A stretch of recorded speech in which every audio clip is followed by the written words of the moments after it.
ಈ ಚಿಕ್ಕಲ್ಲೂರು ದೇವಸ್ಥಾನ ಚಾಮರಾಜನಗರ ಜಿಲ್ಲೆ ಕೊಳ್ಳೇಗಾಲ ತಾಲೂಕಿಗೆ ಸೇರಿಕೊಂಡಿದೆ. ಕೊಳ್ಳೇಗಾಲದಿಂದ 40 ಕಿಲೋಮೀಟರ್ ದೂರದಲ್ಲಿದೆ. ವಿಶೇಷವಾದ ದಿನಗಳಲ್ಲಿ ಕೊಳ್ಳೇಗಾಲದಿಂದ ಸರ್ಕಾರಿ ಬಸ್ಸು ಮತ್ತು ಆಟೋಗಳ ವ್ಯವಸ್ಥೆ ಇರುತ್ತದೆ. ಇದು ಸಿದ್ದಪ್ಪಾಜಿ ದೇವಾಲಯ. ಸಿದ್ದಪ್ಪಾಜಿಯು ಐಕ್ಯವಾದ ಸ್ಥಳ.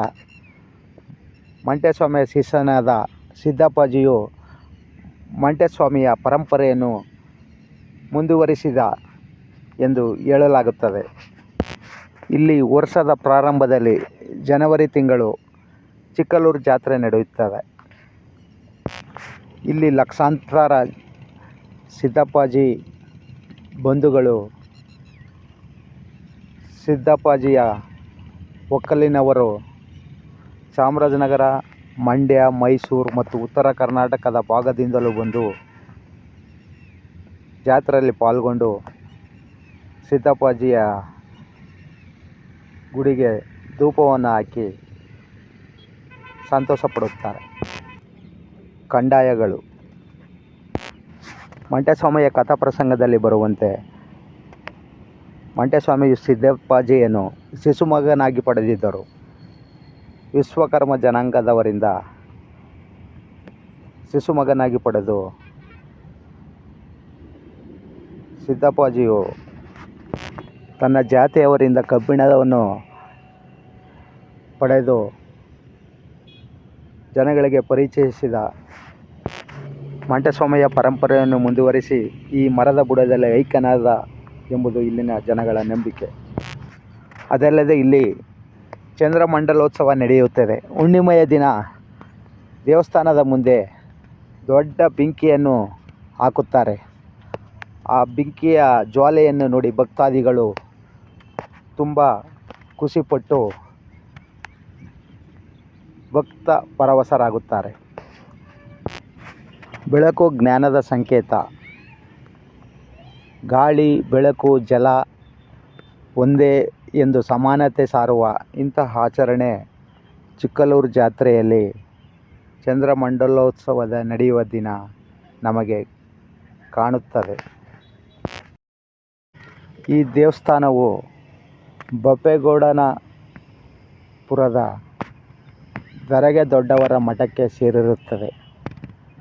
ಅರ್ಸು ಸಮುದಾಯದ ಜನಾಂಗದವರು ಈ ದೇವಸ್ಥಾನದ ಧರ್ಮದರ್ಶಿಗಳಾಗಿದ್ದಾರೆ. ಇಲ್ಲಿ ನಾವು ನೋಡುತ್ತಿರುವುದು ಹುಣಸೆ ಮರ. ಈ ಹುಣಸೆ ಮರದ ಬುಡದಲ್ಲಿ ಸಿದ್ದಪ್ಪಾಜಿ ಅವರು ಐಕ್ಯರಾಗಿದ್ದಾರೆ ಎಂದು ಇಲ್ಲಿನ ಪೂಜಾರಿಗಳು ಹೇಳುತ್ತಾರೆ.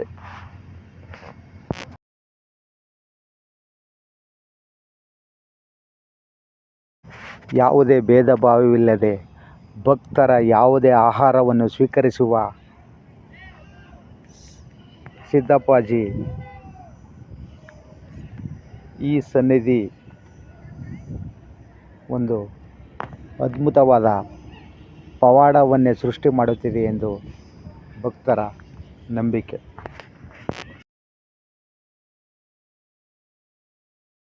ದತ್ತಾತ್ರೇಯ ಆಂಜನೇಯ ಸ್ವಾಮಿನೂ ಮತ್ತು ಸಿದ್ದಪ್ಪಾಜಿನ ಭಾವಭಾವೈಕ್ಳು ಈ ಕಲಿಯುಗದಲ್ಲಿ ಅಂತ ಅವರು ಮಾಡ್ಕೊಂಡಿರೋ ಸರ್. ಇಲ್ಲಿ ಜಾತ್ರೆಯಲ್ಲಿ ಮುತ್ತತ್ರಾಯ ಸೇವೆಯಿಂದ ಆಗುತ್ತೆ.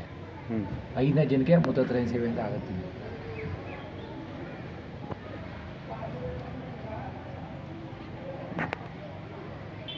ಇವರು ದಾರಿ ತೋರಿಸ್ತಾರೆ. ಮುತ್ತತ್ರಾಯಿ ತಂಬೂರಿ ಕೊಟ್ಟು ಕಳಿಸ್ತಾರೆ. ನಾವು ಸಿದ್ದಪ್ಪಾಜಿ ದೇವಸ್ಥಾನವನ್ನು ನೋಡಿ ನಂತರ ಮತ್ತೆ ಕೊಳ್ಳೇಗಾಲಕ್ಕೆ ಹೊರಟರೆ ಕೊಳ್ಳೇಗಾಲದಿಂದ ಸುಮಾರು 10 ಕಿಲೋಮೀಟರ್ ದೂರದಲ್ಲಿರುವ ಕುರುಬನಕಟ್ಟೆ ಕ್ಷೇತ್ರಕ್ಕೆ ನಾವು ಹೋಗಬಹುದು. ಅಲ್ಲಿ ಮಂಟೇಸ್ವಾಮಿಯ ಶಿಷ್ಯರುಗಳಾದ ಚೆನ್ನಯ್ಯ ಲಿಂಗಯ್ಯನವರ ಗದ್ದಿಗೆಯನ್ನು ನಾವು ನೋಡಬಹುದು. Please subscribe. Thanks for watch.